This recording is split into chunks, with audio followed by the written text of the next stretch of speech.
Яг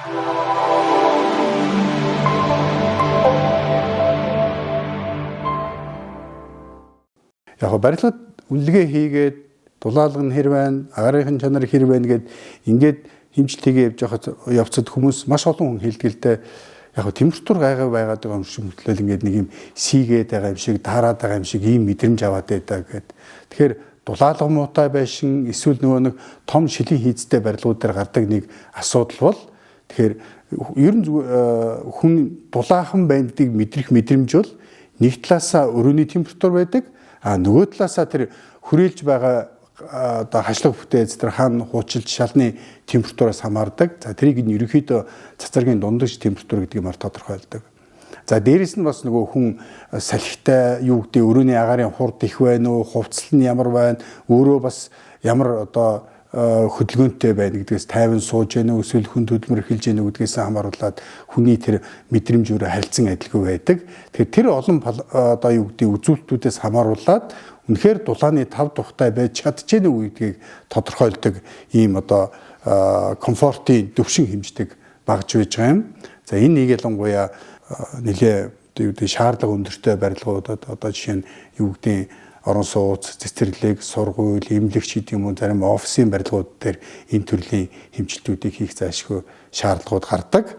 За энэ өөрөө нэг талаасаа өрөөнийхөө температур чиглэлийг хэмжинэ. Энэ бол яг агарынхаа температурыг хэмжиж байгаа асуудал бол энэ бөмбөрцгийн термометр гэж ярьдаг. За энэ бол илүүтэй цацрагийн дундаж температур гэдэг юмыг хэмждэг. Түрүүний хэлсэн тэр хашлах бүтээцүүдийн дотор гадаргуугийн дундаж температурыг хэмжиж байна гэсэн үг.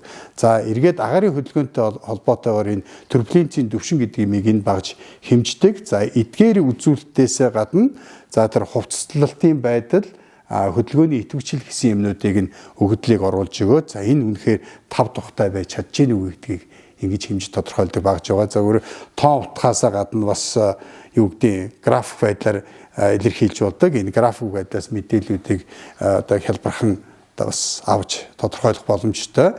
Мэдээж бас хүсэгтэй хэлбэрээр ч өгч яадаг. Тэгэхээр энэ өөрөө цаана бас олон улсын стандарт явж яадаг. Тэр стандартын дагуу үнэлээд үнэхээр энэ барилга бас тав тухтай байж чадж гэнэ үү гэдгийг тодорхойлдог юм аа. Тэгэхээр энэ дээр яг зүгээр хоёр үндсэн параметр байдаг. Нэг талаасаа сэтгэл ханамж нь хэр байх вэ? Өөрөөр хэлбэл одоо тухайн газар 100 хүн байлаа гэхэд 100 хүний хэдэн одоо сэтгэл ханамжгүй байдал үүсэх вэ гэдэг асуудал. Дээрээс нь тэдэрт маст нь яг ямар жоохон үнэхээр одоо хэвийн байна, жоохон халуун дуу байна ч гэдэг юм уу, эсвэл жоохон сэрүүхэн байна ч гэдэг юм уу, тэр мэдрэмжүүдийг нь тодорхойлж өгдгөөрөө онцлог юм.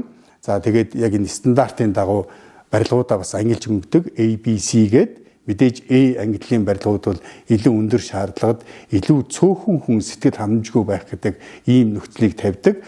B, C гээд ихлэхээр илүүтэй арай өргөн зайцад тухайн тэр орчны параметруудыг хүлээн зөвшөөрдөг байж байгаа. За энэ дэлгэцэн дээр ч гэсэн энэ тэр графикын нөхцөл байдлыг өгч जैन. Тэгээд яг одоогийн нөхцөл байдал нь ямар байна гэдэг.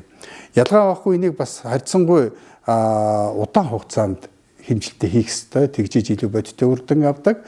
За дээрээс нь нөгөө нэг хүний наацхан хувцлалтын байдал, улирлын байдлаар өөрчлөгдөж яадаг учраас мэдээж өвөл болоод зун бас ялгаатай нөхцөл байдал өөрөөр хэлбэл хэмжилтийг хийх ёстой гэсэн үг. Өвлийнх бол нэг өөр нөхцлөөр хийдэг, зуных бол нэг өөр нөхцлөөр хийн.